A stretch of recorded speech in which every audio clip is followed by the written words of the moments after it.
भूतिया सुरंग की कहानी। कई साल पहले एक पहाड़ी इलाके में एक पुरानी सुरंग थी जिसे लोग भूतिया सुरंग के नाम से जानते थे। उस सुरंग के बारे में कई डरावनी कहानियां प्रचलित थीं। कहा जाता था कि जो भी रात के समय उस सुरंग से गुजरता वह कभी वापस नहीं आता। सुरंग के भीतर से अक्सर चीखें और अजीबोगरीब आवाजें आती थीं। गांव में एक बहादुर युवक था जिसका नाम मोहन था। मोहन को भूत प्रेत की कहानियों पर विश्वास नहीं था। उसने ठान लिया कि वह इस रहस्य का पर्दाफाश करेगा और पता लगाएगा कि सुरंग के भीतर क्या हो रहा है। एक रात मोहन ने अपने दोस्तों को बुलाया और कहा, हम सब मिलकर इस सुरंग का सच जानने चलेंगे। उसके दोस्तों में से कुछ डर गए, लेकिन कुछ ने हिम्मत जुटाई और मोहन के साथ जाने का निर्णय लिया।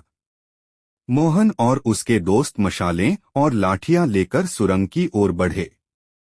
जब वे सुरंग के प्रवेश द्वार पर पहुंचे तो चारों ओर अजीब सा सन्नाटा था। उन्होंने हिम्मत कर सुरंग में प्रवेश किया। सुरंग के भीतर बहुत अंधेरा था और ठंडी हवा के झोंके उन्हें कंपा रहे थे।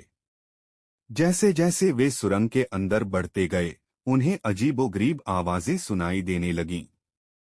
अचानक एक जोरदार चीख सुनाई दी और सबकी सांसें थम गईं। मोहन ने दोस्तों को दिलासा देते हुए कहा, डरने की जरूरत नहीं है, हम सब साथ हैं। सुरंग के अंदर और आगे बढ़ते हुए उन्होंने देखा कि सुरंग की दीवारों पर अजीबोगरीब चित्र बने हुए हैं। वे चित्र किसी प्राचीन सभ्यता के प्रतीत हो रहे थे। अचानक उनके सामने एक साया प्रकट हुआ। साया धीरे धीरे उनके करीब आने लगा। मोहन ने हिम्मत दिखाते हुए पूछा, तुम कौन हो और यहाँ क्या कर रहे हो? साया हंसने लगा और बोला, मैं इस सुरंग का रक्षक हूँ। यह सुरंग एक प्राचीन सभ्यता का हिस्सा है जिसे लोगों ने भूल गया है। जो भी इस सुरंग में आता है उसे मैं डराकर वापस भेज देता हूँ ताकि वह इस जगह का रहस्य न जान सके। मोहन ने साये से कहा, हम तुम्हारे रहस्य का सम्मान करेंगे, लेकिन हम सच जानना चाहते हैं।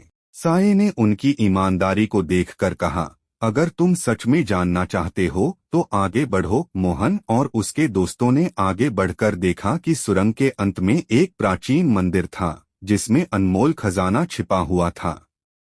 साये ने कहा, यह खजाना उस प्राचीन सभ्यता का है जिसने इस मंदिर का निर्माण किया था।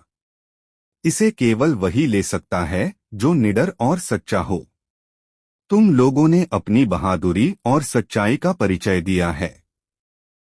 मोहन और उसके दोस्तों ने खजाने को देखा, लेकिन उसे छुआ नहीं।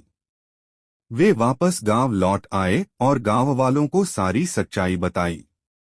गांव वाले बहुत प्रभावित हुए और उन्होंने सुरंग को सम्मानपूर्वक बंद कर दिया ताकि कोई और उसे न छेड़े।